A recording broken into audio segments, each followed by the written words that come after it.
We're not that far from the top. I wouldn't be able to get the stretcher out alone. He started the car. The stream kept on. In the dark, I could not see where it came from, the canvas overhead. I tried to move sideways so that it did not fall on me. Where it had run down under my shirt, it was warm and sticky. I was cold, and the stretcher above lessened and started to drip again, and I heard and felt the canvas above move as the man on the stretcher settled more comfortably. How is he? The Englishman called back. We're almost up. He's dead, I think, I said. The drops fell very slowly, as they fall from an icicle after the sun has gone. It was cold in the car in the night as the road climbed. At the post on the top, they took the stretcher out and put another in, and we went on. Oh, sorry, I didn't see you there. Hello, and welcome to Bitcoin Talk Show. I was just reading a little of Ernest Hemingway's Farewell to Arms. And a bit of a reminder based upon yesterday's show. I've seen a lot of people in the comments believing that I'm a Trump supporter because I own the Trump book or because I read you a paragraph from the Trump book. People are complex. You can't just assume that a reading means an endorsement. Sure, I like Hemingway. I'm not going to throw Hemingway under the bus. But you have to think more complicated than that. You can't be so simplistic. It's just not going to work. And now, Bitcoin Talk Show. Today is Wednesday, January 31st, 2018, the future. My name is Thomas Hunt, and welcome to Bitcoin Talk Show. We're going to start off right off the top with a question that we had back on the Today in Bitcoin show about half an hour ago. Shout out to Vention MT Gao for sending us $5 to ask this question / comment. He says, good luck blacklisting Bitcoins that move through the Lightning Network. And he is right here. When we talk about the Lightning Network, often we talk about lower fees. But there's also a hope that the Lightning Network will bring privacy to Bitcoin. Previously, Bitcoin has been pseudo-anonymous. And a lot of people don't even know what the word pseudo means. But for our purposes, let's say it means kinda. Bitcoin is kinda anonymous. If you do a good job buying your Bitcoins from a secure source, and you do a good job of spending your Bitcoins in a way that never exposes your address, you're anonymous. Most of us buy our Bitcoins through Coinbase. It's linked to our address. It's linked to our bank account. You can completely know what's going on. So it's not that anonymous if I buy Bitcoins and then I spend them somewhere. But if you work hard at it, you can be anonymous. The Lightning Network, however, has a real possibility of no one knowing where the money came from. We're going to have to see how this goes, and it's still in development. Gal is saying in the chat that you can hide transactions on Lightning. So this does look like it's going to be possible. Excellent point by Vention MT Gal. Thank you, or MGTOW, men getting out now, something like that. Shout out. Thanks for watching the show, longtime viewer. Just want to make sure I got your comment in there. If you'd like to super chat us, you can go ahead and send us a little bit of money through YouTube, and your comment will rise above the other comments on the chat. And that's about it. It's nice to support the show. All my alarms are dinging. All right. They say you can be 50-50 anonymous or whatever percentage you prefer on the Lightning Network. Thank you, chat, for more information. Check of the price of Bitcoin. The price of Bitcoin is $10,006. Not as much fun as it was 19,000. We've lost quite a lot, but it's only been a month. The today's high was 10,384, not far off. Today's low was 9,693, also not far off. About a $400 spread in either direction, $800 total in the swings. Don't know if that's going to stay or not. That's $1 for 9,999 Satoshis. Just barely under the 10,000 Satoshi barrier. Let's see. We've got some questions from the chat. We're going to go right to those. Thomas, do you still use your Piper paper wallet printer? I haven't used it in a while. I'm not sure where the charging plug is. I know where the Piper is, but I don't know where the charging plug is. I did buy several extra rolls of paper for it. I know where those are. But I haven't used it as much as I thought I would at first. When I got the Piper printer, it's basically, to tell you guys what it is in case you haven't heard. A long time ago, a guy that lived and hung out at 20 Mission, a bit of an inventor, created this incredible device, the Piper paper wallet printer. And all it is a little printer, and it's got a plug, and you push the button and it spits out a Bitcoin wallet, and it prints the QR code and everything. It's really neat. And at the time that I purchased it, I'd also purchased a demo. This is not an active, not in use, but this is for demonstration purposes. I purchased a Skyhook Bitcoin ATM. Unfortunately, I think the Skyhook company's out of business now, which is a bummer because my ATM's not working. But the Skyhook basically was an Android tablet in a metal box attached to a Raspberry Pi, attached to a cash reader. And it allowed you to demonstrate what a Bitcoin ATM would be like. Or if you registered yours with the IRS and had a Bitcoin ATM company, you could actually use it in a store. Not many people used it. I heard the ones that did had trouble with the cash reader jamming up, and then they found it unable to be cleaned. But that's a lot of new things. They're much more gimmicky and much more trendy than you'd think. So I had the Skyhook and I had the Piper paper wallet printer. And at the time, I thought I would go around the country on an RV and tell people about Bitcoin, and they could print their wallet out right there, and then they could put $1 in the ATM and they could send $1 to the piece of paper, and that would be a pretty cool demonstration of Bitcoin. So I haven't used it lately. They say, hi, WCN, is Monero as a privacy coin really anonymous? Well, I don't know the technical details of Monero just off my head, but I would say one of the problems with the privacy coins is if your only use is privacy, you're mixing your presumably bad money with other people's bad money. So I don't know how it's going to benefit you. What you need is a more general coin that also has privacy features that could mix your transactions in with how they're going to hide, unless there's no history of the transactions, but then there'd be no blockchain, there'd be no, I don't know, there'd be no way to link the transactions together. Maybe you could do it in a more advanced computer science way. But I mean, Monero, Darkcoin, Dash Coin, it's called now, the other ones, it's very interesting. The privacy coins, a lot of people do want privacy and they want it on Bitcoin. But in the past, we didn't so much talk about the monetary values of these coins. We talked about the ideas and the technologies. Are Dash masternodes cool? Is it cool that Dash promotes people to promote their coin, and that's part of their reward every time? I don't know exactly how it works, but let's say every time, the Bitcoin block comes in with 6.5 new Bitcoins or whatever, the Dash block comes in and it saves a little bit of Dash for their promotion, and it saves a little bit of Dash for other things. They have a governing contract kind of thing that they've written, and I think that's an interesting idea. I don't think that justifies Dash's price at $700, and I don't think people are actually using it. Maybe they're wrong. Maybe you can send me the transaction counts and I'll look at them. Again, I always saw these ideas as a great test platform for future ideas that could be added to Bitcoin. A lot of the privacy coin ideas can be disconnected from their coin and brought to Bitcoin. Some of them can't. The way that Zcash started out with that whole ceremony and the signing of the magical key and the destruction of all the pieces of the magical key. We obviously can't do that on Bitcoin because we'd be starting the Bitcoin over again. So that one's out. And I'm sure there's technical reasons on the other ones, but just speaking generally, I do believe privacy options can be added to Bitcoin. As the first question on the show said, with the Lightning Network, you will have more privacy. It will be harder for these companies to blacklist Bitcoins on the Lightning Network. And Bitcoin is software. We can't just say that Bitcoin is sealed in a box like a video game and there are no updates, and that it's easy to compete with Bitcoin because it's sealed in a box and it has no updates. The problem is Bitcoin's not sealed in a box. It has updates. So if one of these coins had a really, really good idea and they tested it and it worked, and the Bitcoin developers saw it and they thought they could port it over, they're going to. So I've always been confused with the long range value of these altcoins, but everyone likes them.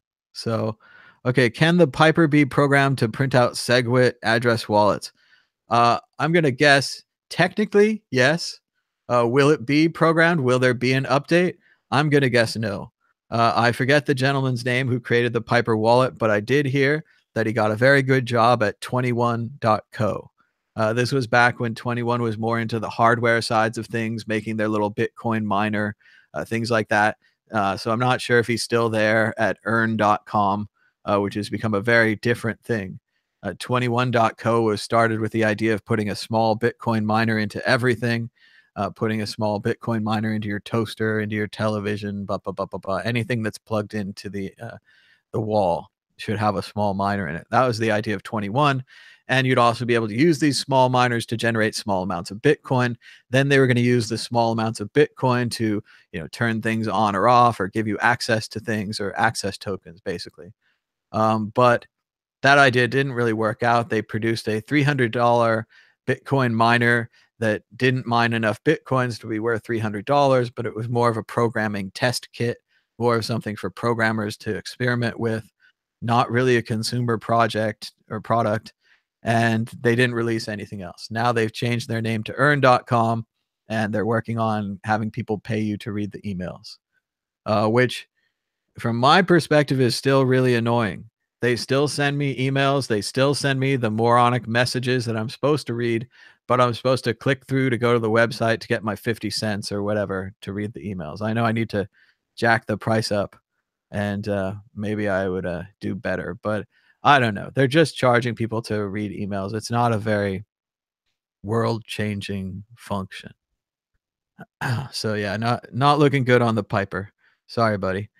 Um, Abdul asks, Bitcoin can move up. What do you think, World Crypto Network? Well, let's see. Wisdom. I make sure I don't type the wrong thing. It's going to expose everything. But it's looking down right now. But again, if we go back to a larger view of the thing, we can see that the initial original channel, as Omar said on his analysis today, when I read it earlier on the Today in Bitcoin show, if you look at the down there, the down there, the down there, and connect them to make a line, that's our channel. That's our lows. So briefly yesterday, we did break out of this channel, and I should get TradingView or some kind of drawing program. I'll try to get more into these charts since you guys are way about it. But I'm with everybody else. I mean, I'm going to go with the tone analysis and the other people's analysis that's going around, where they say basically that Bitcoin might go down to 7,500, but if it does, it will be completely testing the bottom. So if it hits that, it's likely to bounce, and many people believe that it will rise back up above 25,000. That's just technical analysis based on the charts. It's a guess. It's not an accurate prediction or anything. But if you look at any of the previous jumps, like maybe this is your first jump in Bitcoin, but back when it went to $1,200 in the very early, it's not even on this chart, it went up and then it went down, and then we waited several years and then it went up again. And if you look at the other charts here, when it went to around 3,000, it went back down to 1,500.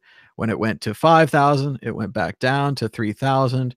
It went to 7,000 here. It went back down to 5,000. Now it's gone up to 19,000. And so far it's gone back down to 9,000, maybe, as they're predicting 7,500.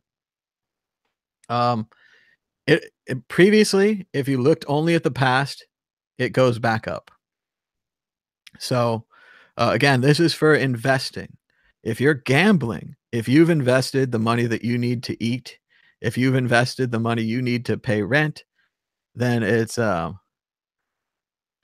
I mean, they're saying 7,500. I keep saying 7,500 because it's easier to say. Um, but yeah, if you've overinvested, if all of your life savings is in Bitcoin, and if you need it tomorrow, then yeah, you're going to have a hard time holding through this. Your investment timeline is too short, right? What the rest of us who are not gambling and not investing more than we can afford to lose, although that's debatable, we're looking at a longer timeline here. If you're looking this as a year, you shouldn't even look at Bitcoin for the next 6 months. Just come back in a year, see how it is then. Part of the problem that comes with Bitcoin and Bitcoin trading is that the information is always available and the market never closes. A lot of us are suffering from smartphone addiction, even though we love our smartphones. And part of the addiction with Bitcoin is checking that price. So what's probably happened is you've invested a little bit of money and now it's worth less money. And now you're checking the price every 10 minutes. Uh, it's not going to recover in 10 minutes. And nothing is going to happen the way you want or at the speed you want. But if you're patient, if you can wait, and this is why I'd suggest if you can't take it anymore, uninstall those apps. Stop looking at the Bitcoin price. I have the Bitcoin price on my Apple Watch. It's been really sad. I got this new, my other Apple Watch was in my suitcase and it was stolen. So I got this new upgraded Apple Watch to replace it. And when I got it, Bitcoin was 17,000. And I've seen it go nowhere but down since I got the watch. And the watch has a little feature with Bitcoin tracker. You can put the price of Bitcoin on the screen there. And so I have Buzz Lightyear and the price of Bitcoin, and it's only gone down. So even now, I need to take my own suggestion. I need to turn off the price of Bitcoin on my watch and stop watching it so closely. That would be my suggestion. If you can't take the price and you can afford to hold longer, if this is really your life savings, you need to give it more time. You need to have more patience. And you have to be willing to lose. Investing is, at one level, we like to say it's investing, and we have all these charts and all these predictions and all these professionals here. But at the same time, it is kind of gambling. You are kind of gambling. So, oh, get the old watch back. Oh, it's gone. Yeah, I will take the blame. Bram in the chat is saying we can blame Thomas now. He never should have bought that new Apple Watch. So yeah, I'll take it. But once again, I'm planning to hold the watch, hold my coins, and when the price goes through, I think it'll be neat. So hopefully. Let's see. Kuz and Evil has another question about the Piper wallets. Are the wallets they make still secure? I would say yes, they are still secure. The Piper wallets, basically the way that any offline address maker works. Everyone else says the volume's fine. Check in the chat if you're having problems with the volume. It might be your headphones. I'm pretty much right here on the mic, so I think it's going to work. I'm not yelling or anything, but so yeah, the Piper wallets are still secure. The way that wallets work are when they make them offline, there's as many grains of sand on the beach multiplied by the stars in the ocean. Sorry, multiplied by the stars in the sky. Grains of sand in the beach multiplied by stars in the sky equals the amount of Bitcoin wallets out there. So because there are so many Bitcoin wallets out there, when they're randomly generated, they're pretty random, and the Piper wallet will keep making random generated wallets for you. The Trezor, the Ledger, these all do that. That program Bit Address, if you go to the webpage Bit Address, you can download an offline version of that. That's what I used when I made my paper wallets on Tails Linux, and I did that offline. And the reason it can do that, I don't know, there's a lot of complicated math, but let's just basically say there are enough wallets for everybody, and we can always make a new one. So I would say the Piper wallet printer still makes good wallets. I would be careful with the receipt paper. The way that it printed on there, I think it's called a heat transfer. So it's not like real ink. It's like they shine heat through ink and it shows up there. So that's going to fade. So if you're putting your life savings in a paper wallet from a Piper wallet, I wouldn't do that. But if you're going to put $1 or $2 in there and give it to a friend, that would work. If you just want to demonstrate to people how Bitcoin works, that'll work. But once again, yeah, it's not going to be Segway. You're going to have to pay the full fees. Right now, the fees are really low, so you could test it again and you could send $1. Yeah, good question. And I think we answered it. So let's see what everyone else is saying. They're saying we should ban the ICOs. We should get rid of them. And part of this is the free market that the libertarians love so much. Anyone can make an ICO. Anyone can make an altcoin. And anyone can make a copy of Bitcoin like a fork, right? We can't stop them. It's not like when they make a copy of Bitcoin that they're using the Bitcoin networks or they're using the Bitcoin servers or anything like that. They're taking the old blockchain, which if you imagine the blockchain as a long chain with a bunch of padlocks on it, and each one of the padlocks is your wallet. So when they make a copy of the blockchain, say like if I did it right now, is like I'm going to make Bitcoin 3 and I'm going to make a copy of the blockchain right now. Everyone who holds Bitcoin on the old blockchain will now hold Bitcoin 3 on the new Bitcoin 3 blockchain. Only from that point here to the past. After that, the money starts moving again and you don't get your free airdropped coins. So we can't stop them from doing that. They can make as many copies of the blockchain as they want. There's even some speculation that you could edit your copy of the blockchain, perhaps giving yourself the Satoshi coins so that on Bitcoin 3, my example here, I could have the Satoshi coins. So that'd be very good for me, but an obvious reason why people wouldn't like Bitcoin 3. But then again, these pre-mining concerns were several of the concerns that we had about Ethereum, and no one cared. So maybe no one cares about the pre-mine on Bitcoin 3.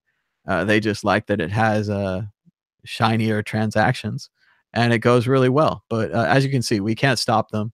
In the same way, if they want to make an altcoin like Litecoin, which was originally a copy of Bitcoin, but they doubled up the units and made a couple other changes, and since then it's changed a little more.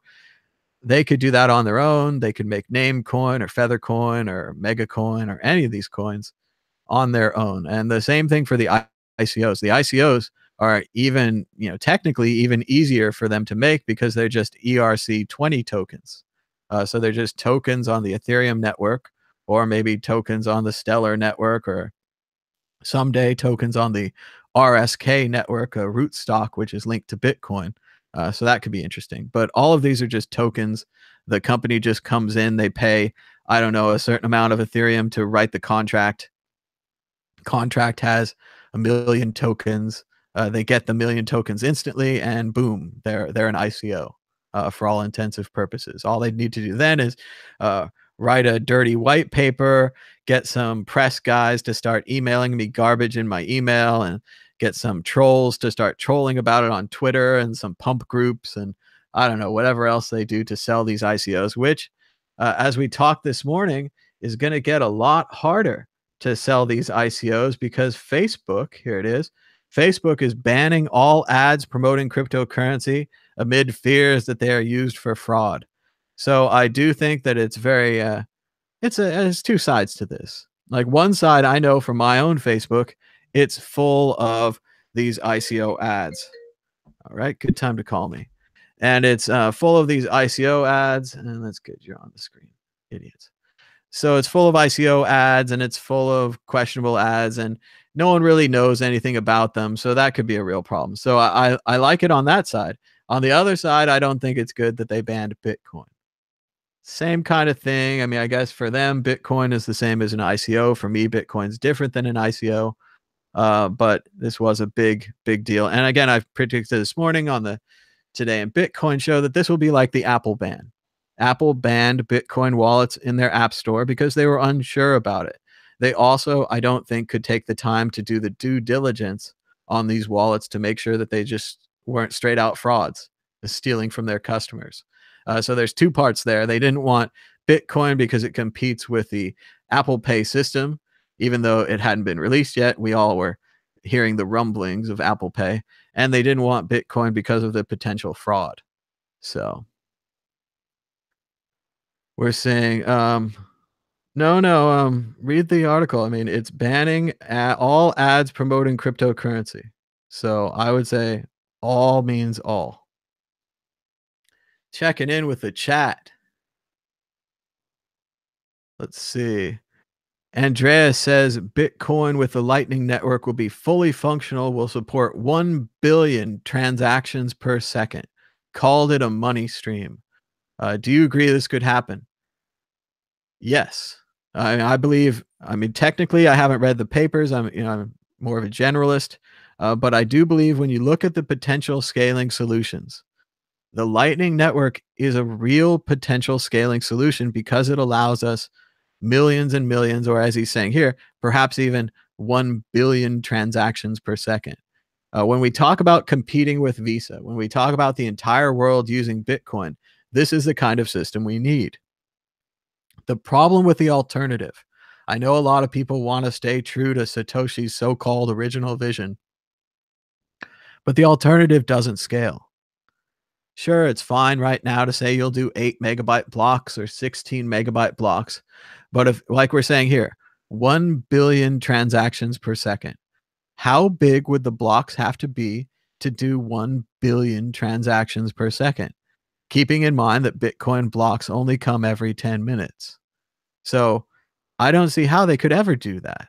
I don't think you could do a block a second, and I don't think you could do a gigabyte block a second either. So when I think about that, and this is just from the most basic of all logical testing, and this is how you test your ideas. You say, I have an idea, and then someone says, well, what about this? And what about that? And maybe you're able to adjust your idea and to improve it. Maybe you're not. And then you say, okay, we'll go back to the drawing board. I'm going to work on some other ideas. The problem that happened here is the people that had an idea, and their idea was pretty simple, double the block size. When their idea was rejected and people said, no, it's not going to scale long term. We're only looking for long term solutions here. We're not looking for a short term patch. And I agree, there's people that want to do a short term patch. It's this idea in politics called kicking the can down the road. And this is just what the government did in the United States. They had this budget problem. They hadn't renewed the budget for next year. There's a lot of infighting on both sides.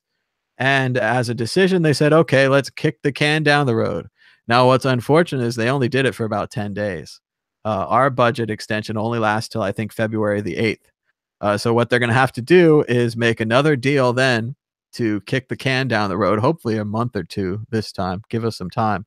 Or they might be able to get the budget in and pass it till next year. But this idea of kicking the can down the road is a classic idea in politics. And of course, politics is more about the business of people and more about people and ideas than I would say it's about software. When you look at software, you can't kick the can down the road. You can't have bad software that just keeps going.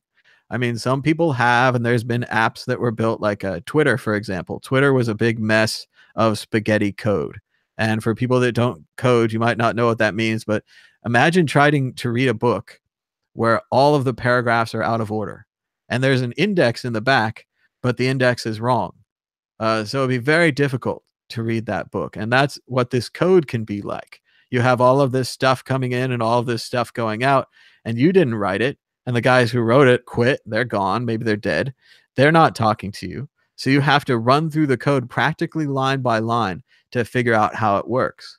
And if we were to just kick the can down the road with this block size increase, you know what would happen the next time we had a problem.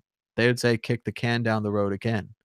And then we're in this endless can kicking situation, which eventually breaks the network.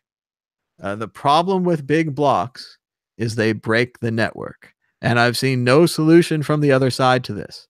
How do they break the network? Well, right now, we have a lot of small nodes running on Raspberry Pis and other inexpensive hardware. If the blocks get too big, the hard drive that you'd have to store the whole blockchain, as well as the throughput, the transaction speed you'd have to send those blocks around, becomes so big that we can't use these Raspberry Pis and we can't even use normal computers. And like fake Satoshi has said, you'll have to buy a $40,000 server computer to be a Bitcoin node. Now, this is fine on the face of it. Sure, some companies can buy these nodes, and maybe some Bitcoin company could be sponsored to buy a bunch of these nodes, and people could invest, and maybe there's a reason to buy all these nodes, and we could replace the entire Bitcoin network with these $40,000 rack-mounted server computers that aren't owned by any individual users. But the problem is censorship. I know a lot of you haven't thought about this, but Bitcoin is a series of thought experiments. And the more you get into it, the more you go down the various lines of these experiments and the various thoughts of other people that have had in the past. And when they built Bitcoin, one of the things they built it for, so you could donate to politically unpopular causes. This is similar to the WikiLeaks situation where they were getting a lot of donations from PayPal and credit cards until suddenly the US government said, no, you can't do that. PayPal and the credit cards cut WikiLeaks off, took their donations, gave them back to the people, basically robbed the organization. This can't happen with Bitcoin because of censorship resistance. So if we change the node structure, right now there's lots of nodes and they're spread out all over the place. So if I wanted to block your Bitcoins and say your Bitcoins are dirty Bitcoins, they can't be spent on this network, I would have to take over a certain percentage of the nodes to do that. Right now, it'd be very difficult. In the future, if these nodes are all $40,000 computers in server farms, and I can locate all the server farms, it becomes much more possible that I'll be able to edit all of the nodes and block your transaction. It also becomes much more possible from a government or large scale corporation to destroy all of these Bitcoin nodes. Remember, the thing about decentralization is it's actually a prevention of a nuclear attack. This goes back to the US government in the 70s and the 60s, the 50s. They're setting up the nuclear weapons. They're putting them in multiple different locations, Montana, in the South, in the North, all over, because this way, if one of the nukes gets hit, it doesn't take out all the other nukes. You still have other bombs. Much in the same way, the Bitcoin network was distributed, decentralized. Oh, I just love that it's bringing all this pop-up messages. Apple used to not be like this. It's distributed, it's decentralized. It can't be destroyed by a limited attack. But if we change the nodes to these $40,000 computers in these computing centers, there's going to be less nodes, there's going to be less computing centers, and it's going to be more likely that you could censor the Bitcoin network. It's really important, and there's no fix for it on the big blocker side. They don't even seem to address that censorship resistance is a problem. And again, it's not a problem right now, but it will be a problem in the future as governments attempt to censor Bitcoin. And part of the genius of Satoshi is that he went down all of these thought experiments. And they've even shown in his original papers that he talks about layer 2 solutions. And he talks about the necessity for smaller payments to move off of the Bitcoin network. If you want to pay the Bitcoin network transactions, you can still do it. For larger payments, say $100,000, who cares about a $20 fee or a $100 fee? You're spending $100,000. So that doesn't matter. And additionally, if you absolutely must buy your drugs or your other illegal activities through Bitcoin, you can still do it. You just pay the fee to get your privacy. So I don't really see it. Let's see what the chat says. I thought it was a good explanation. This guy is a troll. All right. And yeah, it's never good to beg for Bitcoin. I hate to do this to people because maybe they mean well, or maybe they're just copying and pasting the Bitcoin address all over. But yeah, you can't just copy and paste your address somewhere and hope people will give you money. Again, everyone's saying he's a hypocrite because, you know, I put my address up at the end of my videos, but I hope that you determine that this video is worth value and that you enjoy talking to me and you enjoy hearing what I say and what the audience says and the other commenters and panelists on the network here. We're actually providing something. We're providing a good. And when we put the donation address up, what we're saying is if you enjoy this good, if you find it valuable, you could pay as much as you want or as little as you want for this good. The problem with just copying and pasting the Bitcoin address anywhere is that you haven't done any good, right? So if you want to do your artwork or do any kind of, you know, sharing work, or maybe you're good at databases or Excel spreadsheets and you can make a bunch of data, or maybe you're good at maps, I don't know, whatever you're good at, figure out a way to share that and put your Bitcoin address on that.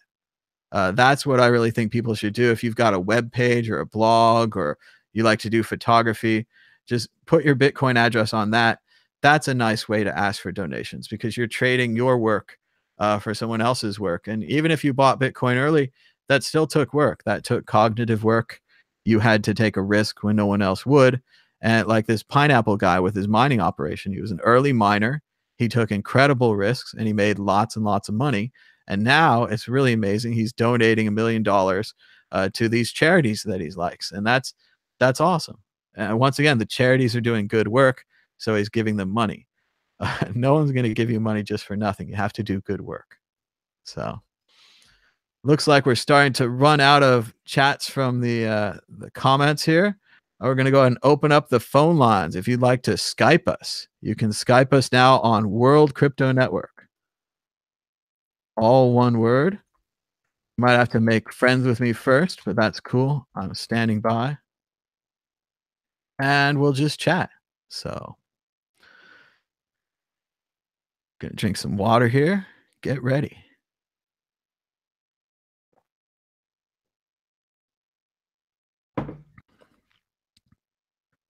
All right, we are live on Skype at World Crypto Network. If not, I'll just go through the news again. And if we don't have any calls, we'll probably end around 11 o'clock. If we can get some more calls or some more questions, if you'd like to send us a super chat, we'll be here. But let's just go through what we got again. So, top stories today: Bitcoin price turned around a little bit. It's up 0.08%. That's $8.04. So a little bit of up recently. Checking the price of Satoshis, that's $1 for 9,939 Satoshis. Our top story over on Today in Bitcoin, the short news update show that we do. Not so breaking. We knew it all along. South Korea is not banning Bitcoin. We had this nonsense that South Korea was going to close their very popular cryptocurrency exchanges. The finance minister has confirmed they have no intention of banning cryptocurrency exchanges. So this was false information. One of the smaller ministers might have floated a plan where maybe they could do this, and then the floating of the plan was represented and reported as an actual plan. It was reported by Joseph Young's Twitter account. Shout out to Joseph Young. He reported this in the time period. He said, no, this is not true. He stood up for it. He kept standing up. And then now we can confirm Joseph Young was correct. South Korea has no intention of banning cryptocurrency exchanges. Bitcoin is the new gold. Invest in it, perhaps, but don't try to shop with it. And this is interesting because people want everything all at once. They want Bitcoin to be digital gold, a store of value, a brand new thing, and at the same time able to spend Bitcoin around easily and cheaply. It's difficult to be everything at once. I think you'll find it's easier to do a couple of things at a time and to improve over time. So right now, I would say don't shop with Bitcoin, whereas next year, shopping with Litecoin or shopping with Lightning Network might be very easy. So this is just a time preference that Bloomberg wants it now. They want everything. And the same thing for Fortune Magazine, who says Bitcoin may not be digital gold after all. And quoting Citibank, a company that would have a stake in Bitcoin going down, they quote again how Citibank doesn't even really believe in gold. It's not they would argue against gold, they'd argue against Bitcoin, they'd argue against anything that isn't storing your money in Citibank. Bitcoin's latest: Facebook bans all ads promoting cryptocurrency amid fears that they are used for fraud. And again, Facebook's just overreacting, much like YouTube and the adpocalypse. Facebook had some trouble there. Allegedly, I know you guys, some of you don't believe in this despite the evidence, but allegedly there are some Russian groups that were using targeted Facebook ads to attempt to change the results of the election and to change who people would vote for. And Facebook, reacting to this, maybe overreacting to this, has banned them. So we're going to check out Skype here. I'm making some new friends, seeing if they can call me. Checking it out. All right, let's see. Get my headphones here. Maybe we'll just take a 10-second break here. Looks like the dog wants out, and then I'll be right back with a call. So just call me in about 30 seconds.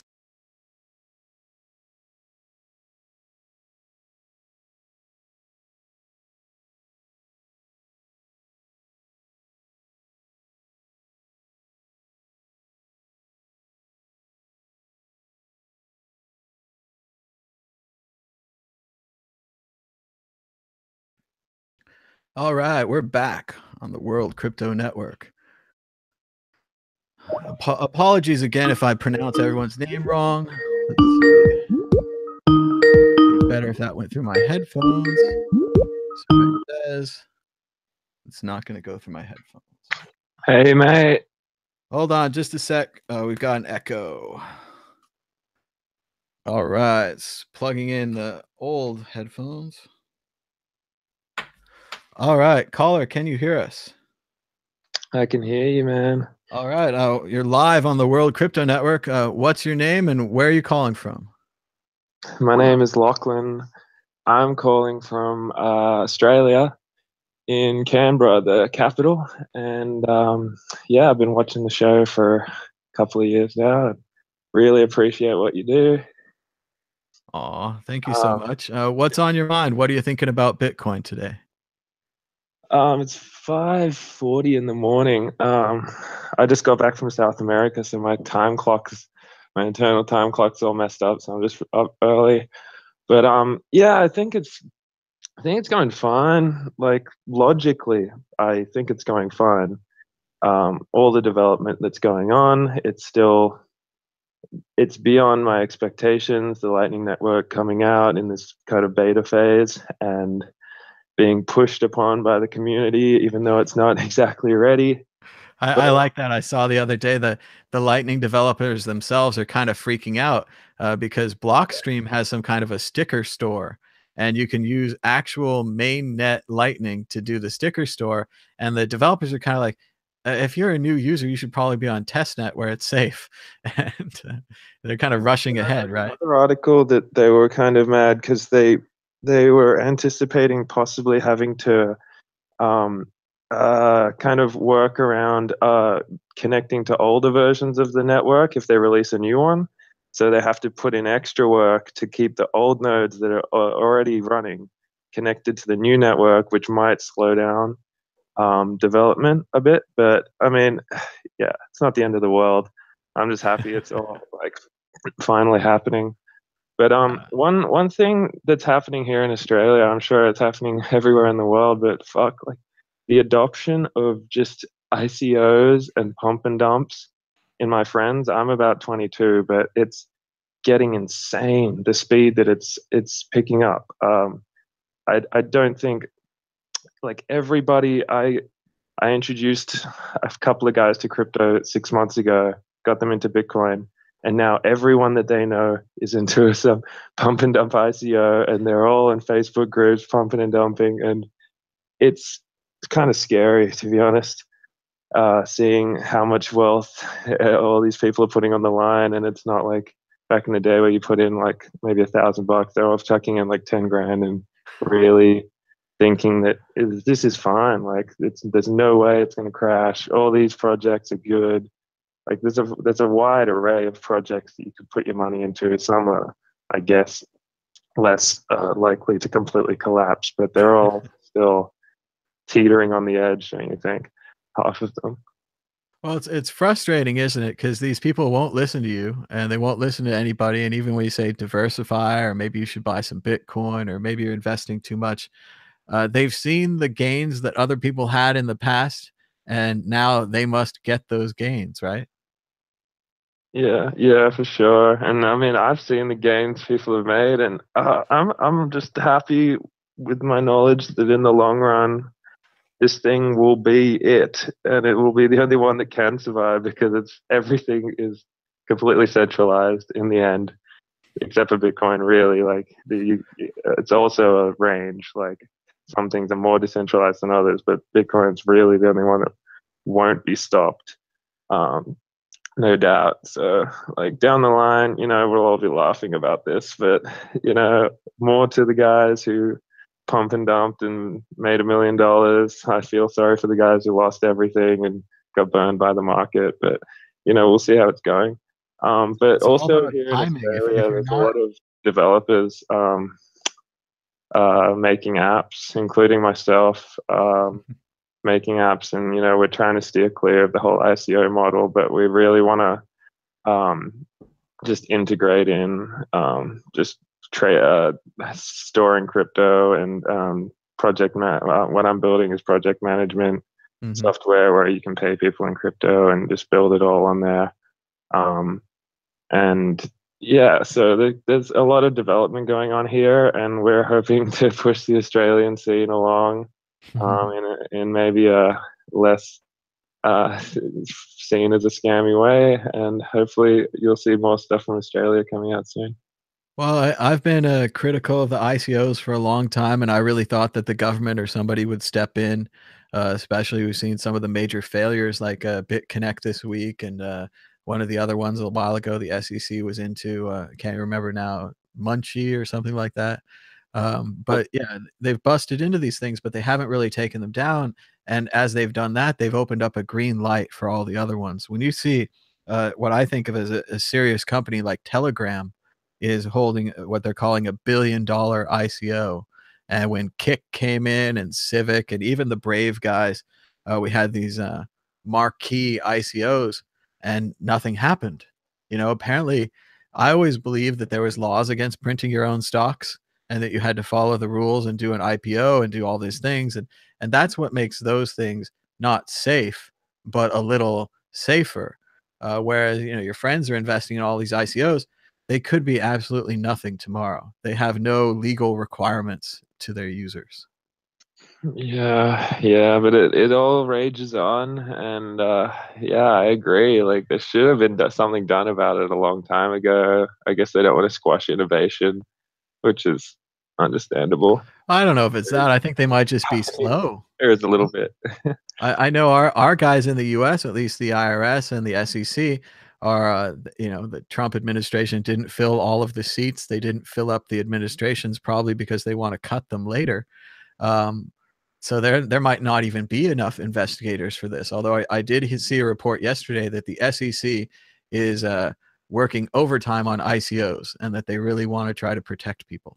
So Okay. And on another note, while I got you here, I've been in this huge debate with so many different parties about taxes, and I mean it's a slightly different over here in Australia. But how many people have you personally heard of being come after by the IRS for under 100 grand, kind of just like your average crypto hodler, not nothing like no $10 million kind of transactions and stuff, sure. being come after by the IRS and having all their gains taken, huge fines. Because I'm trying to find cases of it, but I can't really, and I can't imagine how they have the manpower to do all this chain analysis and know, like, you bought Bitcoin here, you transferred it off to your private wallet, and then transferred it back. And Bitcoin would be the easiest to find out, but everything else, it's just like, how could you really track it? And if you split it off and you bought like a little bit of, I don't know, Ethereum or something, and then the UTXOs might have, changed slightly, and then you're moving it back in, and are you paying like 11% tax on the tiny bit of Ethereum you bought, or this and that? And it's like, how could they possibly, unless they had an automated system, come after you? And how many cases have you heard of that happening, if any? Well, I haven't heard of any cases, but I don't think that's a reason not to pay your taxes. I think everyone should make their best effort to do the right thing and to understand these confusing rules and to pay as best as possible. I think the problem comes not from them busting you this year, but let's say 5 to 10 years from now, they do get an automated tool. They decide that it's worth that trouble. They go back through all the old records, which, as we know, are all still there, and then they come after you. So the problem is when they come after you, then they look at what you did.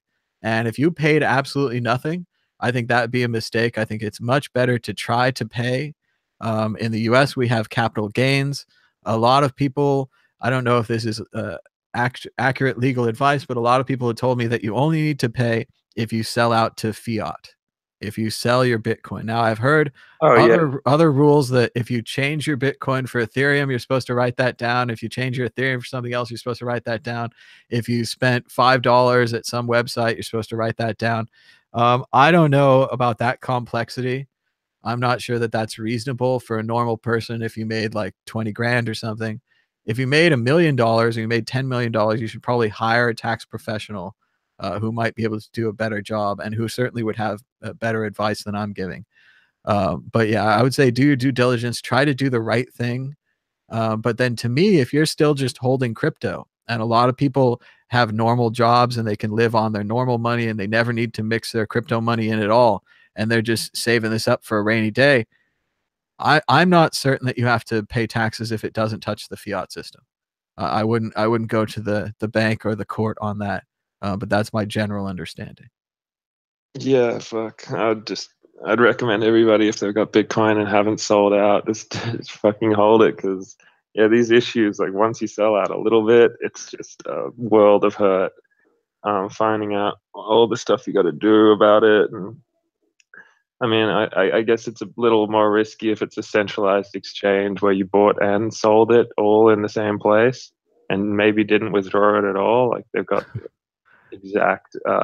Well, it gets even worse at Coinbase. Every time you withdraw or send your Bitcoin somewhere else, they count that as a sell. So now if you try to use Coinbase's tool to understand how to pay your taxes, they make it look like you sold all your Bitcoins when in reality you might have just transferred them to a paper wallet. Shit, is that seen under the law? Do you know? Is that? Well, I think it's Coinbase covering themselves. Coinbase doesn't know if I sent my Bitcoin to a merchant to buy something, or if I sent my Bitcoin to myself to hold it, or if I sent it to a friend to pay off a debt or a gift or whatever. They just know that it's out of their system. So I think to cover their own asses, they've put in this confusing system on their tax generating software. I'd also say once again, they're cheaping out and they're putting the rest of us at risk. They're only doing these profit and loss statements for high-end customers. High-end customers at Coinbase will be given, I don't know what it looks like, but I'm going to assume it's an easy-to-use document where I could look at the document and enter this into the IRS box and enter that into the IRS box, and they'll tell me how much to pay. And it sounds like my dream where it would be easy, because I want to pay my cryptocurrency taxes. I know everyone's upset in the chat. They're all libertarians and they hate taxes, but if I owe something, I want to pay it. I paid back my credit card debt recently.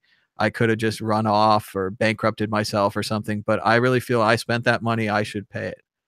In the same way, I receive government services, roads, police protection, fire protection, other things like this. Even if I don't use them, I'm getting the insurance from those things, so I should pay. So. Okay, yeah, thanks for that. I clarified it a bit. Like, yeah, down the line, assume that they would invest the time to make some sort of automated system. And as much as I hate it, you know, I think we should all just look at the more centralized trades we've made and maybe think about paying taxes on them. But you know, use local Bitcoins and stuff if you can, because try to stay on. But yeah, so I appreciate the show. I've got to get ready for work, but yeah, I'll tune in to the next one. Cool. Thanks so much for calling, and give us a call on one of the other shows. Tell us how it's going in Australia. Yeah, dude, it's going great. It's sweet over here. You guys should come over here. I think Tone's coming over in a few months. You should come too, man. It's sweet here. I'd really like to. I've got some good friends down there, and I've never been, so it'd be neat. Okay. But thanks so much for the call. All right, you can give us a call now on Skype. SKYPE World Crypto Network. We had another caller. During that call, I'm going to go ahead and call him back.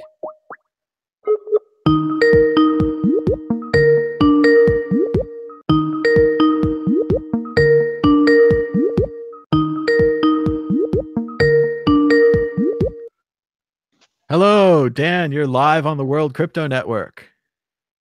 Hey, how are you? Doing good. Dan, I know you've called before, but where are you calling from today? Grand Rapids, Michigan. All right, Dan from Michigan. What's on your mind about Bitcoin today? Well, one of the things I've been having trouble wrapping my head around is this idea of trust. And you want to make sure to turn your radio down there. We can hear a little of the something else. Oh, my apologies. No problem. But yeah, go ahead and start again. What's with trust? it seems that you know, I've been hearing some of the problems that, or some of the concerns that people have about, say, Lightning Network, which is, oh, gee, it's gonna centralize, and the hubs are gonna become banks, and we're gonna have all the old problems that we had before. And the thing that kind of makes me crazy is that, and I think Antonopoulos talks about this sometimes, is that an individual bank is not the problem. A person working in the bank is not the problem. It's the system that's the problem. So to say that we have to remove the necessity of trust from every aspect of our lives is a bit ridiculous. I mean, you know, every time I buy from Coinbase, I have to trust that they're going to actually give me my Bitcoin. When I put that Bitcoin on my Trezor, I have to trust that the people that designed and developed the Trezor are not going to steal my Bitcoins. Whenever I have my money on any exchange, I have to trust that they're going to give me my value back. So I think that there's a great goal of saying, you know, we should have a completely and totally trustless system. I think it's ridiculous to sort of pigeonhole anything where we have to have any trust as horrible and bad. And the frustration I have is, you know, if you look at the Bitcoin Cash side, and they're saying, well, the Lightning Network is bad because it's centralized, and therefore you have to trust these centralized nodes. It's sort of like, well, are you concerned about the propagation time of large blocks and that centralizing mining? And they go, yeah, well, I don't know what you're talking about, whatever.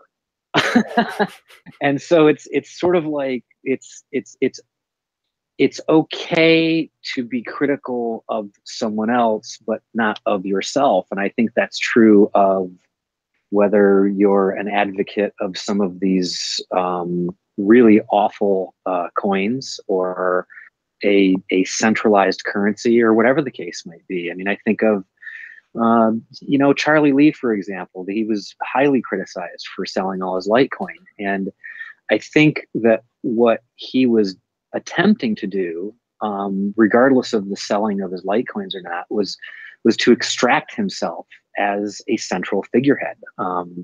Because, you know, people talk about it all the time, is that if something happened to the central figurehead, you'd have a major problem with the currency itself. And I think there's a lot of truth to that. So he was trying to extract himself as the central figurehead, so there's not that centralization. So I think that there's a philosophy of trust, and that is great, but it's more of a trusted system, not necessarily a trusted individual. All right, I'll go with that.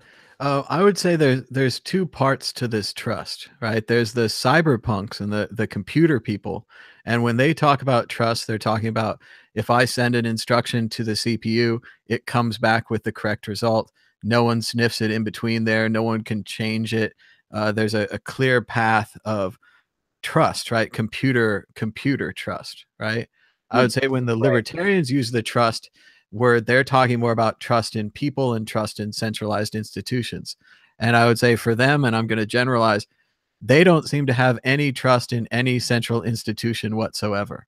And a lot of this plays against reality. In reality, where I live, the Food and Drug Administration tests the meat so that when I eat meat, it's safe.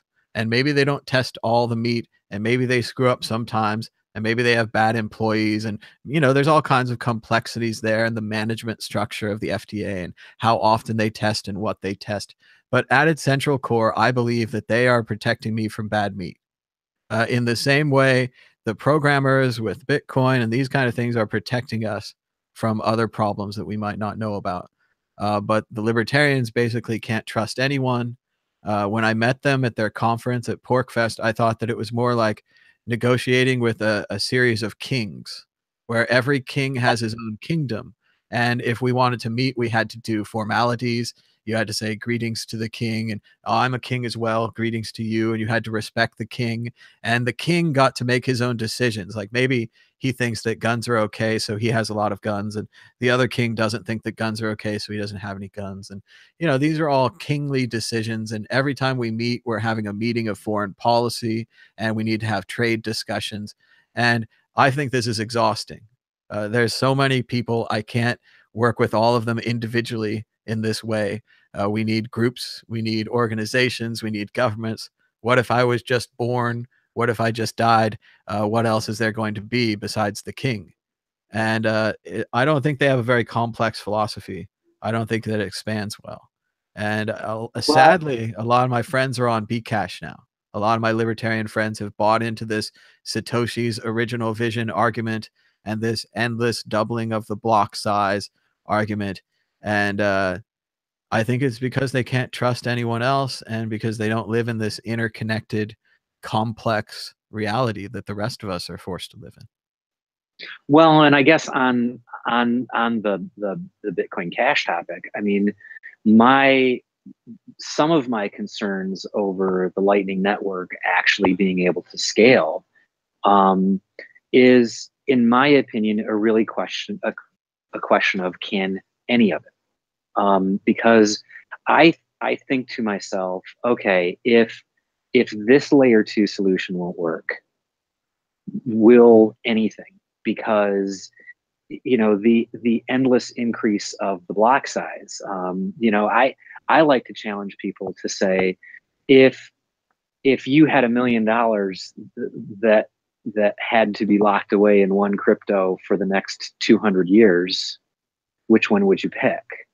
And this whole idea of increasing the block size, okay, that might be fine for now, but that's not going to get us to 100 years or 200 years. I mean, I think that ultimately, if I would imagine anyway, in 1,000 years or 10,000 years, somebody's going to be running a miner somewhere, even if it's just for the novelty of it.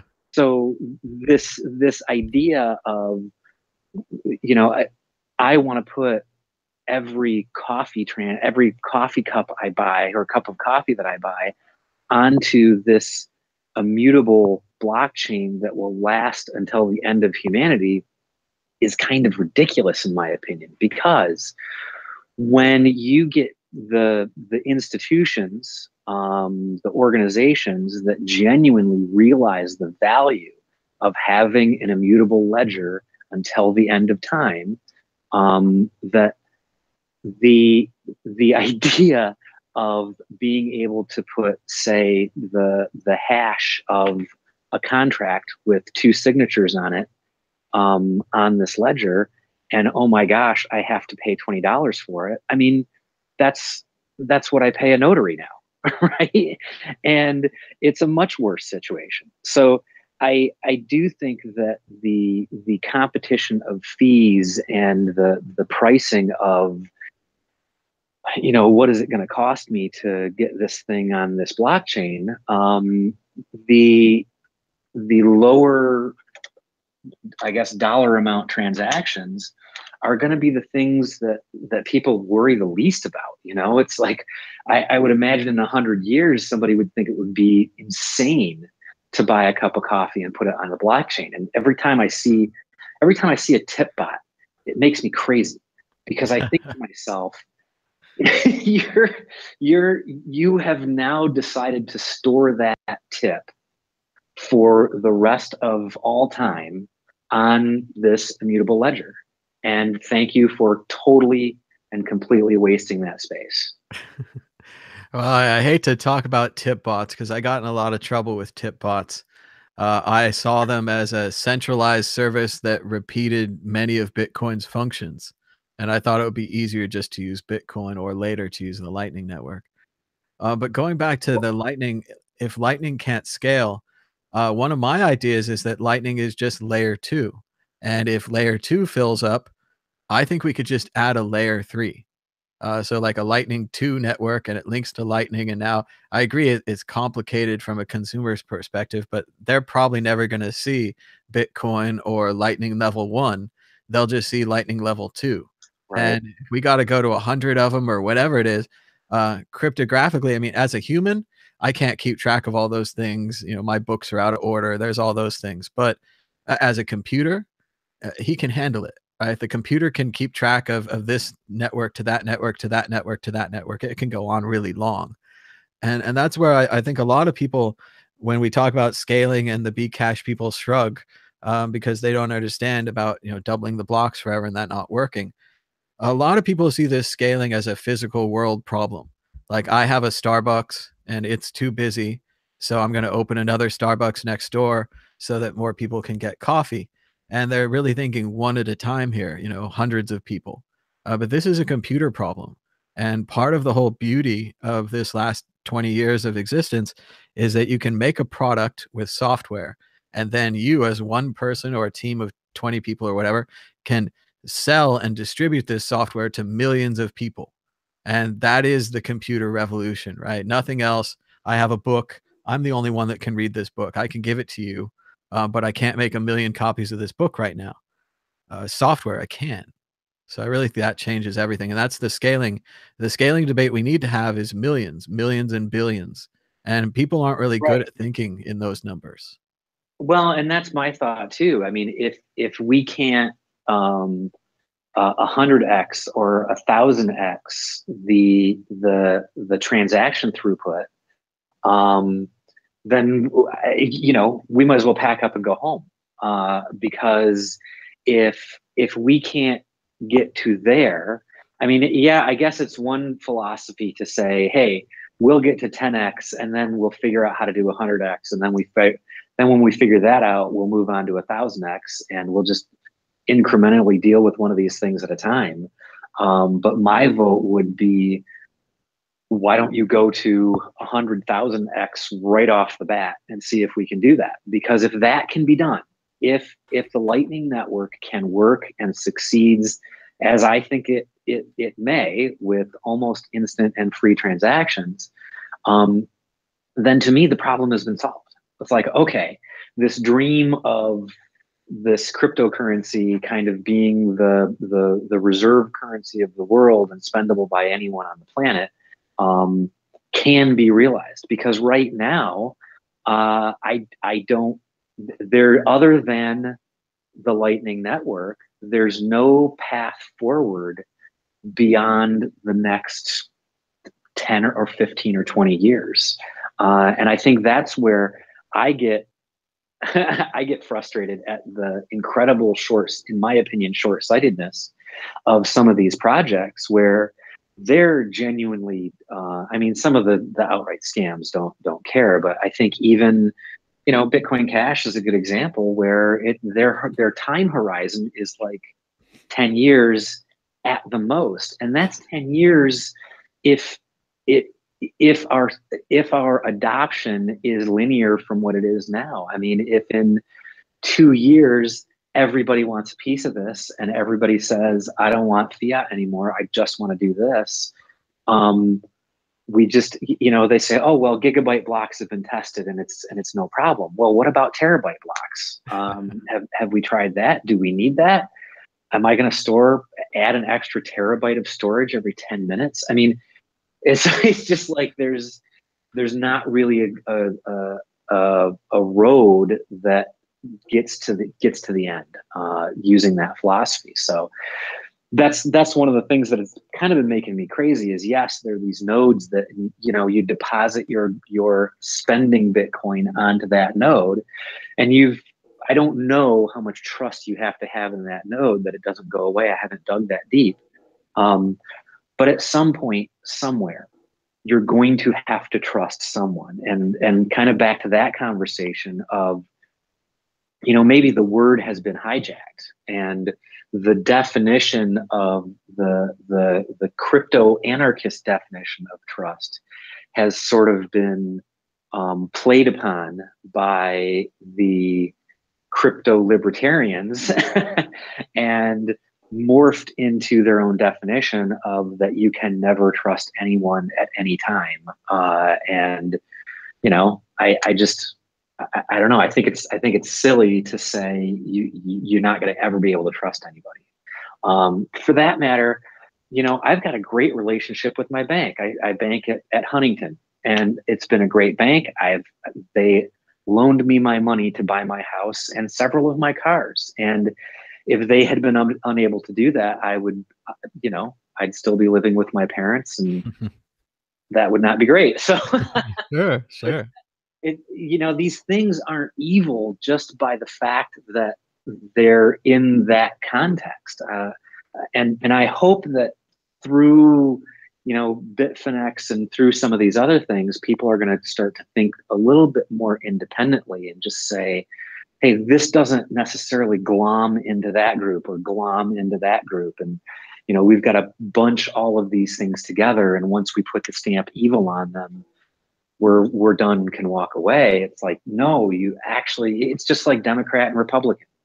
Yeah, you need to pigeonhole something, but I do think you might be onto something here with this idea that the word trust from a cryptographic and a computer science perspective might have been taken over by the word trust from a more crypto libertarian type argument.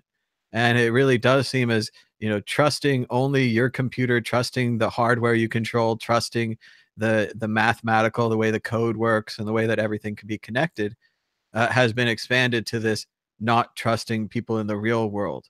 And I see a lot of that from the libertarian side. They don't trust any of the institutions. They think that they're all either designed to be bad, full of bad people, full of conspiratorial people at the top. Whatever it is, there's something wrong with them.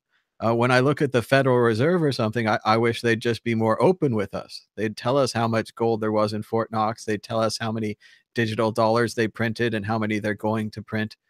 Things like this, and then also if we could control them through the democratic government, if their chairman was elected, these things would allow you to have more trust.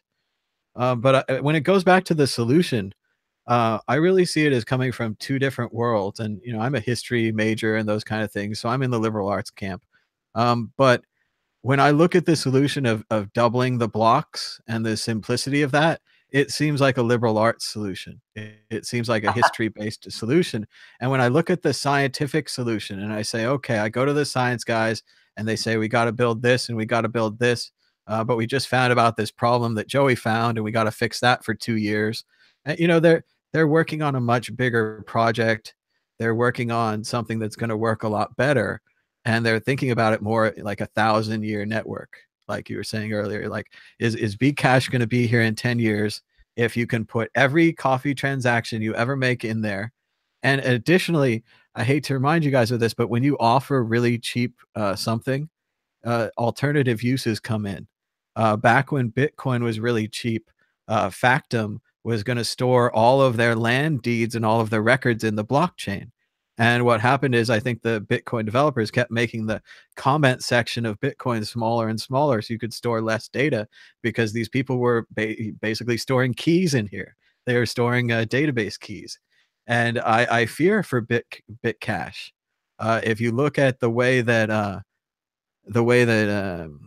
Ethereum went down with the CryptoKitties, there could be a CryptoKitties project on Bcash and it'll take the whole thing down. And I fear that's what happens when you follow kind of liberal arts people. I hate to bag on my own people, but that's what I see happening. What do you think? Well, and I think it was actually from your your recent marathon show, where you were talking to one of the core developers, and they were talking about the true value of the block space. And that got me thinking, when you take a look at something like Factum, for example, there may very well be legitimate use cases for, I don't know, me sticking a PDF on the blockchain, right? Maybe I want some sort of, I want an immutable ledger that's going to last me 1,000 years. It's going to be around in 1,000 years. And I want to be able to put the deed to my house on it. I don't know. But being able to do that is going to be so much more valuable and so much more worth so much more money than being able to buy coffee with it, that the coffee buyers will just get pushed out. And that's going to happen eventually. Eventually, these low transactions that you won't actually be willing to pay more than a couple of cents for, it's just gonna, no matter what system you use, the real estate, quote unquote, the real estate on the blockchain is gonna be so valuable that those things will not have a place on the blockchain. And I think that's some of the stuff that the Bitcoin core team is thinking about that I don't know that anyone else is. I don't know that anyone else has this vision of 1,000 years or 10,000 years for that matter. Hopefully energy will be free and no one will need money, but but yeah. So I think that it's a time horizon vision thing where I don't see that anywhere else. I agree, and that's why it's easy to say that Bitcoin has the best developers, and that means a lot more than just delivering code or making things on time or anything. It's about having this larger vision and thinking about how are people going to break your system, and how are they going to break your system in ways that you haven't thought of yet, and that's hard for people to think. So well, and I just saw a lecture from Roast Beef, the Lightning Network developer. And I'll tell you what, I am not even smart enough to understand what he's talking about. Even if he does talk very fast. Even if I slow it down, right? But that's somebody that I think I step back and go, okay, if I had a company, that's the kind of person that I would want working for me. And that's kind of how I think I've started to think about these things, because I am investing in the network. He is kind of working for me, I guess, because I'm a holder. So I guess in a way that's the case. And if you start looking at these personalities in, is this somebody I would want as an employee, it gives you a different perspective on stuff. Well, especially the way that Roast Beef loves what he does. I've hung out with him and JJ, my friend from Perth, who is also a Bitcoin developer, and they talk about this all the time. They talk about it nonstop. They stay up all night programming this stuff. They eat, drink, and sleep it. And I agree, that's who you want working for your company. Well, one last thing I wanted to say, I was thinking about this the other day, is that, when I think of World Crypto Network, I think of Tone as the guy that I would want to talk to about anything financial. Jimmy is the guy that I would want to talk to about anything development. And you're the guy that I would just want to have dinner with. And that's meant to be a compliment, and I hope you take it as such. And I don't know really what that means, but I just thought I'd let you know. Well, that's what they said. They said that I have something where everyone thinks they could be me, or I have some kind of a connection with the normal people or the common man or whatever. So, no, I'll take that. And it was fun. In Europe, I got to have dinner with a lot of people that are, lack of a better word, fans of this show. And people got to have dinner with you. Yeah, well, however it worked. But it was great, and it was great to meet everybody, and everybody's been really positive, even if we disagree. I met some Bcash people. They were very nice too. So yeah, it's just been great meeting fellow Bitcoiners and cryptocurrency people. So cool. Well, I won't take up the whole time, so I'll let somebody else have a little bit of talk time. All right, thanks so much, Dan, for your call. Give us a call again soon. All right, thanks a lot. Right, bye-bye. Bye-bye. So we're live on Skype. You can give us a call on Skype at World Crypto Network. Let's see, I said accepted another invitation here. If you're in Malaysia, you want to give us a call back, that'd be cool. Otherwise, we'll keep this open for about 10 more minutes. I was going through some of the stories here. It said in the chat that Jack Dorsey just announced on Bitcoin Business Insider that the Cash app opened up. Sorry. Hello, you're live on World Crypto Network. How's it going? Hello. Hi, what's your name? Where are you calling from? Hi, this is Gary. I'm calling from Vancouver, British Columbia. Very cool. I think we've talked to you before. Gary, how's it going in Vancouver? Pretty good. Yeah, it's a bit chill today. It's raining a little bit. So you can hear me okay, right? Yep, I can hear you good. What are you thinking about Bitcoin or anything we talked about? Okay, so yeah, so I have a little bit different opinion here. I'm a Bitcoin supporter for sure, and I knew about Bitcoin when it came out in 2009, but at that time I had a new computer, so I didn't have time to figure it out. So then turned to 2013 when the whole Mt. Gox thing happened. I start to follow it more closer, but I didn't get into it till like early 2015 and 2016. So I don't actually made a lot of profit of it. But because my background is software development, I have a computer science degree, so kind of more interesting in the technology. And I think I have like a little bit different understanding of all the development of Bitcoin and all the competitors, because I think like people argue about Bcash and Bitcoin. It's true that Bcash is not a real solution, because you have I think you have some developers on your show are already proved that a big block is a dead end. You cannot scale to like a certain point, right? So that's basically they are just beating a dead cat here. But with Lightning, I think the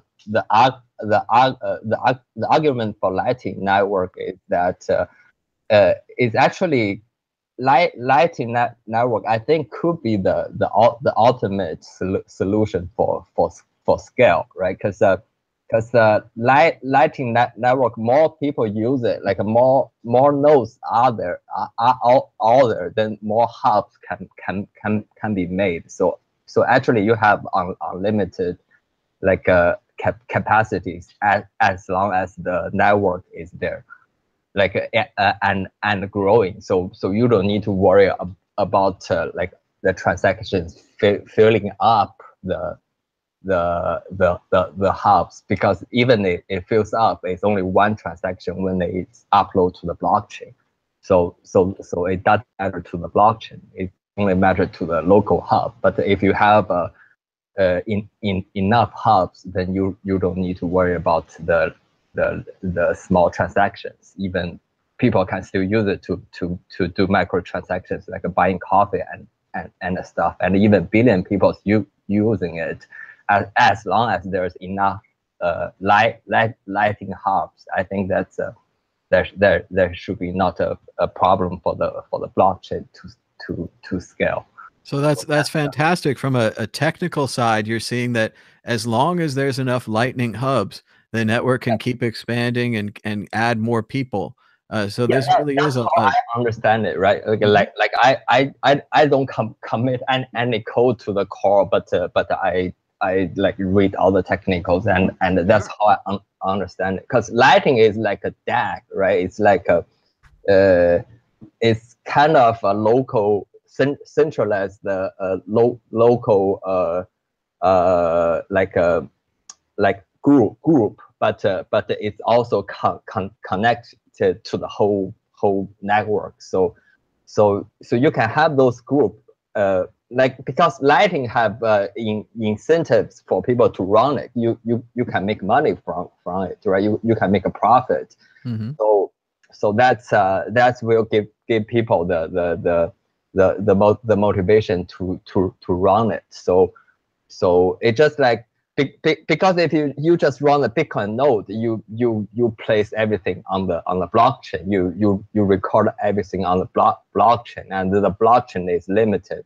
So there's a problem. But if you have enough lighting, because lighting transactions, I think, can also be combined. So like three lighting hubs, if they are generating one transaction, each of them, if generating one transaction at the same time, I don't think a problem to combine those three transactions into one transaction, then place on the blockchain. So like you already have a lot of room to play around within lighting network. So I think that's a pretty good solution for at least like a 10-20 years, as long as it's being implemented correctly and like without all the bugs and stuff. So sure. Yeah, that sounds. Oh, you gotta turn your radio off. Oh, sorry. Yeah. Can you hear me? Yeah. But I can hear myself. Okay, there we go. So, yeah, what I really like what you said about incentives, that there's a reason to run Lightning nodes because you'll make a little bit of money from the transactions. Just like there's a reason to run Bitcoin miners because you get the block reward. I don't know if I'm running Bitcoin nodes. I'm not sure what reason there is for that. And I'm also sure not what reward there is for Bcash. If we talk about this on the other side and you say, okay, you got to have a $40,000 server to run Bcash, where's the incentive for someone to buy this $40,000 server? Yeah, exactly. Because the space grows like exponentially, right? Like because that's also the problem with the original fork thing, right? Because Bitcoin Cash is not the original chain. Like if you talk technically, the original chain is already dead because there was the value overflow incident, right? It's I think it's at block 70,000 something. Like there was a bug with the original Bitcoin. So somebody double spend and like double spend like 12 billion Bitcoin or something. Sure. Yeah, so they found out and they have to fork away from that chain, but that chain was the original chain. So if you're talking about the original chain, then it's already dead, right? It doesn't exist because it's broken. So that whole argument for them to say, we are the original chain, we are the original vision of Satoshi Nakamoto. So what? The original vision of Satoshi Nakamoto is actually flawed, right? People have to fix it. So it's not like a Bible, right? Like to Christian, Bible is the holy truth, right? But even to computer science people, the Satoshi Nakamoto white paper is not the norm, right? It's just a piece of a paper you can study, you can improve, you can build stuff from it. Absolutely. And I think that's the computer science approach to this problem, that Satoshi presented a system and it wasn't perfect, and he wrote a paper about it and that wasn't perfect either. But everyone could build off of this system and improve it. The other side seems to say that there can't be any improvements and everything should stay the same. And that doesn't seem like computer science to me at all. No, yeah. So that's like I've been trying to like tell people, but it's like if you are not really computer science people, you can't really like I don't know, like you probably can understand it, but you don't know what it really means to the thing, right? So also also to my like last topic is all altcoins and all the competitions, right? I see I don't really argue agree with Tone Base on this topic. Like I'm totally like look up to him on all the trading on all the TA stuff. I think he's an excellent trader, and he knows some professional stuff. But on the really like technology side, I don't think he really knows sometimes what he's talking about, right? Like I'm not saying like Ethereum is like a better stuff like than Bitcoin. They are different animals, right? And I don't think Ethereum is a scam, because if you take a look at the code, if you take a look at the design, it's stuff want to stay here, want to grow, and it got the support, the potential. And since I'm from Canada, I know that as fact. I think the Canadian government, they are pretty like compared to the States or like other government, most government, Canadian government are pretty friendly to crypto. And since Ethereum, you can say the base of Ethereum is located in Canada, since Vitalik is Canadian. So like it's not like something like a Neo, right? Neo is like a base in China. Like the main developers are Chinese, but like they can't really develop the stuff in China because the government is so hostile to the technology. But in Canada, it's actually the government is embracing it. And I think the government is not stupid, right? They already have the second largest crypto out there. Why don't they support it, right? So I'm not saying like Ethereum is going to take over Bitcoin, but I'm saying they are like, you cannot say just because Bitcoin have those fantastic properties, then everything else after it is just a copycat, or it just inferior, or it's just worthless. Well, yeah, I agree with you. Sorry. Yeah. We'll just give us a call back later. We're going to turn it off for now. But thank you so much for the call. I agree. Tone, he's a good guy on the trading. That's definitely his expertise. He said it himself. He has a background from the Wall Street firms. He's learned about trading. He's studied it, and he's done it. So I would say he's definitely an expert on that. On the technical stuff, sometimes he can do research and anyone can improve.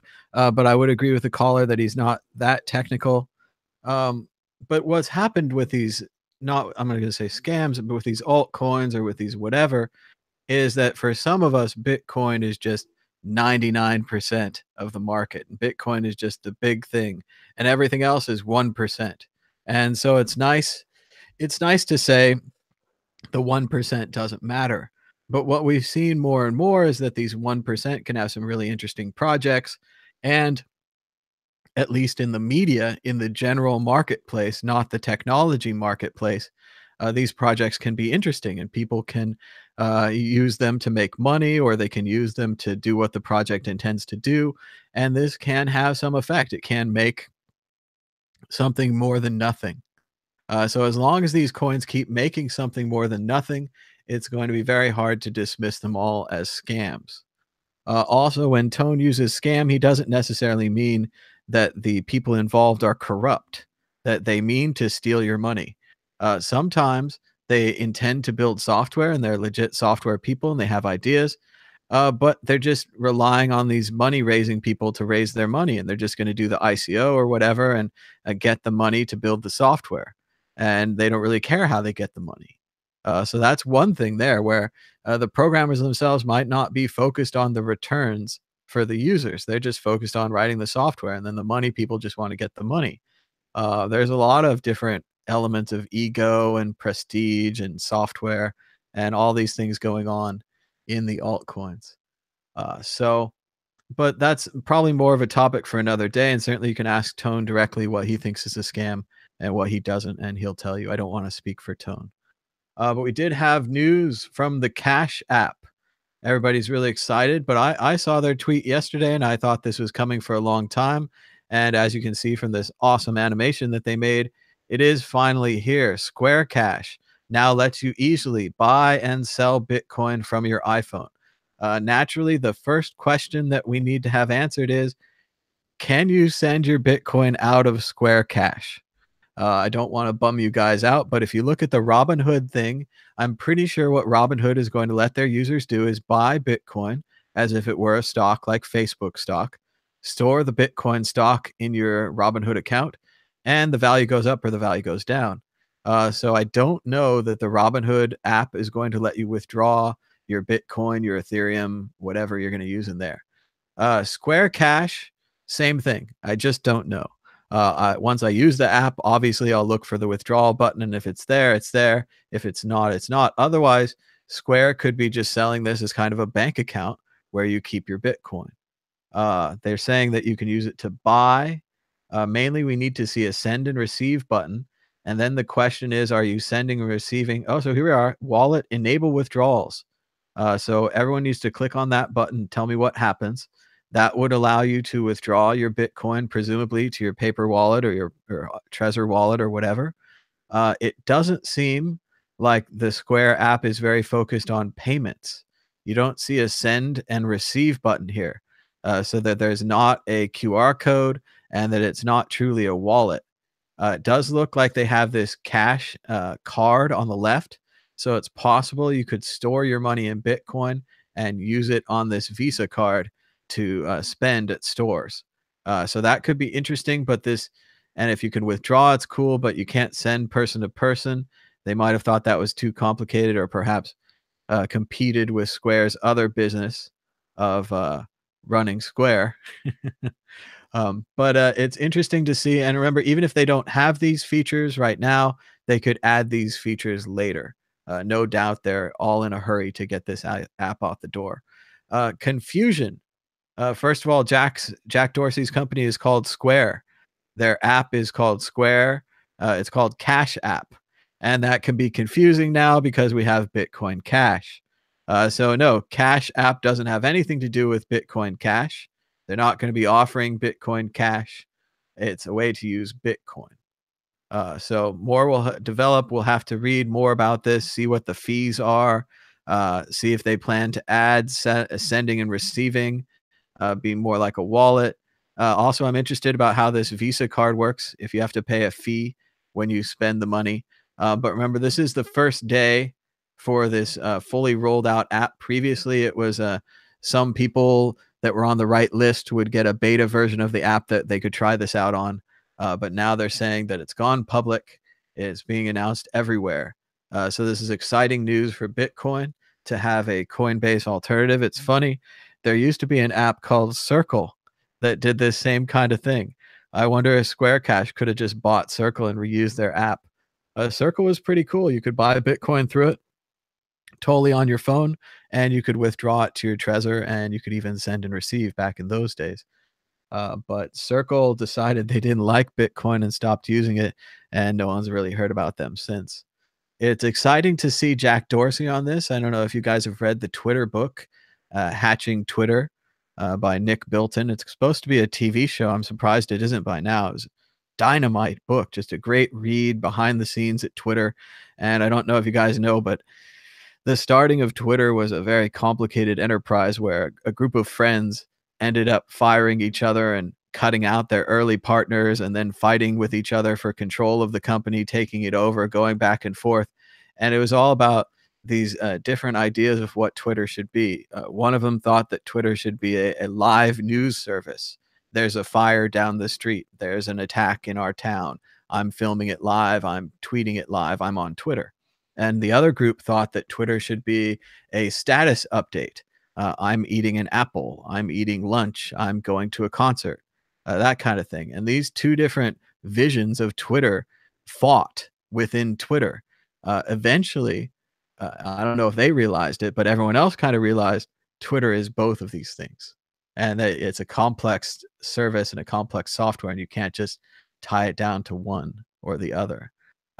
But very interesting stuff with Jack Dorsey and the crew from Twitter. Jeremy is saying Circle might have died because they were based in New York. As I recall, they mainly just got rid of Bitcoin and tried to keep going as a PayPal, Venmo competitor, just without the Bitcoin.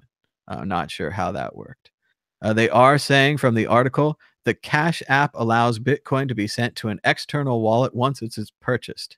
In the Cash app, users will want to tap the Cash app in the upper left, then seek out Bitcoin under funds.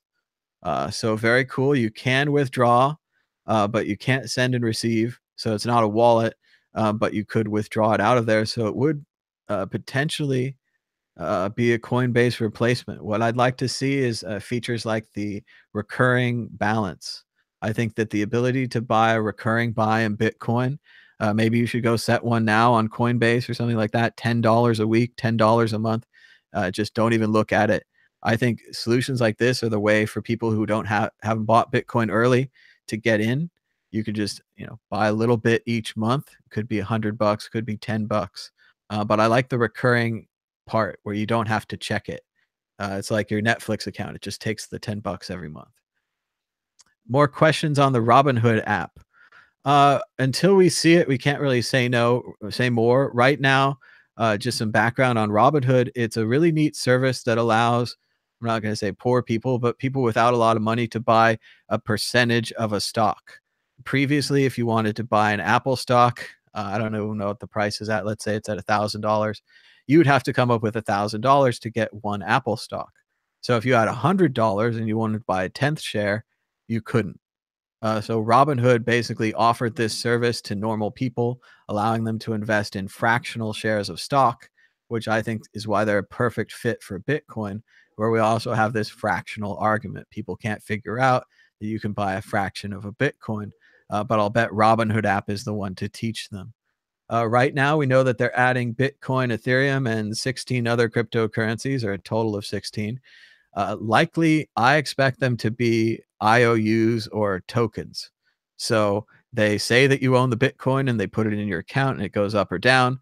And when you're ready to cash out, they'll sell the Bitcoin from your account for dollars, and then they'll send the dollars to your bank account or wherever you originally purchased your funds from. I don't see them adding the withdrawal ability. If I were them, I'd want to be a trading exchange and I'd want to keep things tied into dollars. If you also think about it, it's a lot easier for tax percentages. They just sent the money back to the bank account. You deal with it, government. Whereas with Coinbase, as we said earlier today, whenever you withdraw, they consider it a sell because they don't know where the money went. With this Robinhood app, if it's configured the way I think it will be, there just won't be a withdrawal. I'm impressed that Square is showing us a withdrawal and that they are planning to to directly compete with Coinbase, mainly with an app on the phone. I think this could be really good. Also, it's unfortunate for Coinbase because they have been such an early supporter of Bitcoin that they've pissed off all their customers, because now everyone that I know is probably going to be recommending Square Cash and the Square Cash app. Jeremy's right. We do need to know about the fees. Is Square Cash going to be having cheaper fees for buying and selling? Is there a withdrawal fee? Are they paying for the network transaction? Are they, they might. Coinbase did for a while.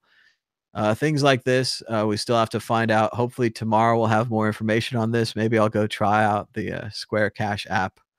Although I had it before and it didn't have this feature, but maybe if I update now, it'll have it. Sorry about the dog. He's barking outside. That's what he likes to do.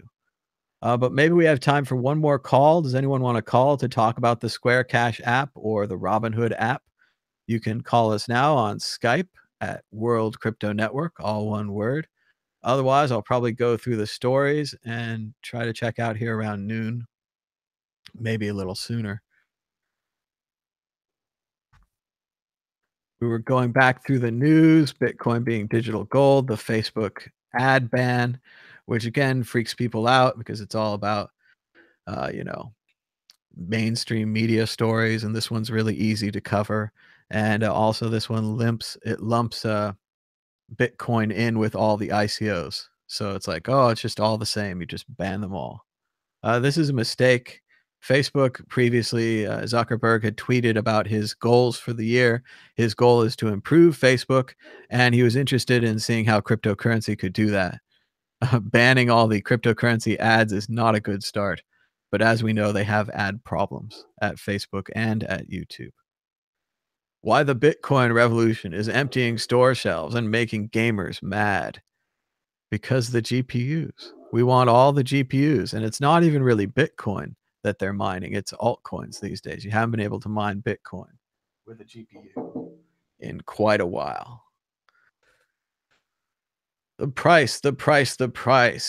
Back above 10K, but the gains could be short-lived. People are still seeing a potential fall to $7,500, after which they expect there to be a lot of support driving the price back up that the bottom would be in.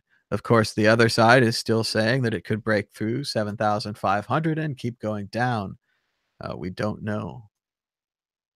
The Bitfury group may be trying to kill Bitcoin fungibility by promoting blacklisting. The industry needs some very user-friendly tools so that you can track Bitcoin transactions and see if this Bitcoin address that you're getting money from is green or black. And once again, this would destroy fungibility, the idea that all coins are the same and you pay me $5 and I can use it to buy an ice cream, and the ice cream guy can use it to buy something else. The problem would be here is that Bitfury would be marking some of the Bitcoins, presumably as Silk Road Bitcoins or drug Bitcoins or terrorist Bitcoins. And then when someone tried to pay you, presumably you could reject the payment saying that those are dirty Bitcoins. I can't accept those. This obviously destroys Bitcoin as a currency system because currency is supposed to be fungible. You can trade any $1,000 in US for any item that costs $1,000. Udi said this morning, had a great comment coming back on this article. He said, why are we Bitcoiners always so mad at people building chain analysis firms? As long as we leave holes in Bitcoin, they'll be exploited for profit. That's our fault, not anyone else's. On the flip side, that's how Bitcoin eventually improves. And that's true that the chain analysis firms will keep coming until Bitcoin is anonymous, until you can't track these transactions. And again, that's going to be a complicated computer science problem, but it's not impossible.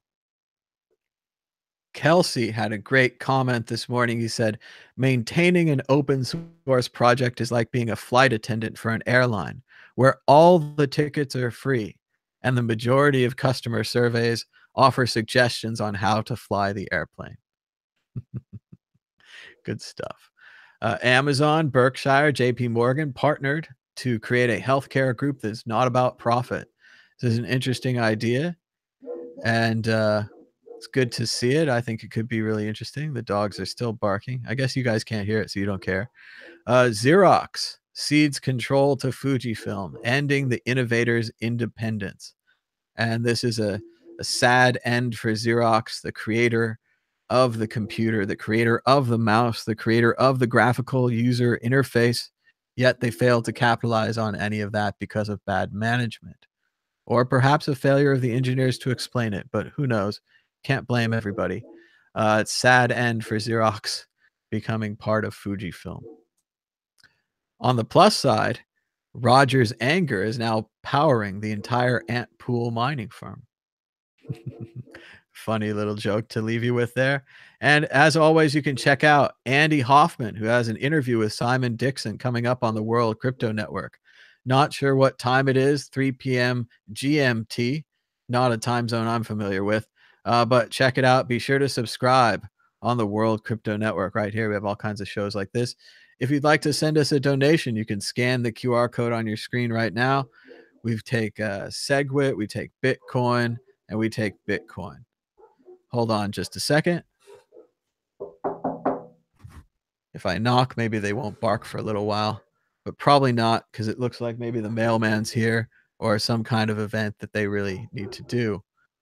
People are talking in the chat about the Tether situation, kind of yesterday's news. If you want to go back and check out yesterday's news show, we talked about Tether. Tether again, is a USD linked coin. So allegedly they are going to keep USD in a bank account, and that each one of your tethers would line up to one of their USDs. Recently, CoinDesk said that Tether has fired their auditor, or that they are changing ways. And then the CFTC sent them a subpoena in December 6th. As you know, that's a couple of months ago. So not really a big deal, but this did presumably cause a turn in the markets yesterday as we fell below 10,000. Don't know how the Tether situation is going to end. Obviously, if you're holding Tether, you're probably looking to trade them for Bitcoin. And it's always been a questionable thing. We talked earlier about trust. And compared to Bitcoin, where you don't have to trust anyone, for Tether, you really had to trust a lot of people. So it was an interesting way to move money around without having it change in price. But I guess we'll just go back to our cryptocurrency money that changes in price all the time. So thanks so much for watching. We have some interesting questions. They're talking about Square Cash. David Anderson has a report from the field. He says he just bought BTC on Square Cash. It was excellent and low cost.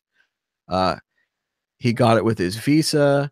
Did he get charged as a cash advance? I assume it was just a normal charge on the Visa. Maybe it was a cash advance, and that it went straight to his bank account. So I guess he bought it through his bank account, and now he has the Bitcoin on the Square Cash app. And as we saw earlier, they do have a withdrawal button.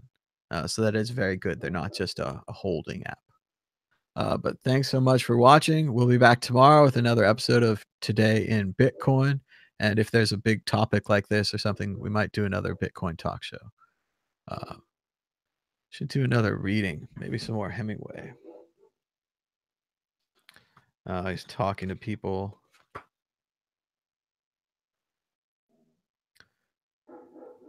Let's see. Oh, baby, how you've come back to me. You come back serious and with a liver. I tell you this war is a bad thing. Why did we make it anyway? We'll have a drink. I don't want to get drunk, but we'll have a drink. Rinaldi went across the room to the washstand and brought back 2 glasses and a bottle of cognac. It's Australian cognac, he said. 7 stars. It's all they captured on San Gabriel. Were you up there? No, I haven't been anywhere. I've been here all the time operating. Look, baby, this is your old toothbrushing glass. I kept it all the time to remind me of you. To remind you to brush your teeth? No, I have my own too. I kept this to remind me of you and trying to brush away the Villa Rossa from your teeth every morning, swearing and eating aspirin and cursing harlots. Every time I see that glass, I think of you trying to clean your conscience with a toothbrush. He came over to the bed. Kiss me once and tell me you're not serious. I'll never kiss you. You're an ape. I know you are the fine, good Anglo-Saxon boy. I know you are the remorse boy. I know.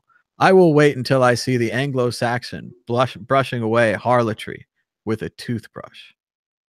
Put some cognac in the glass.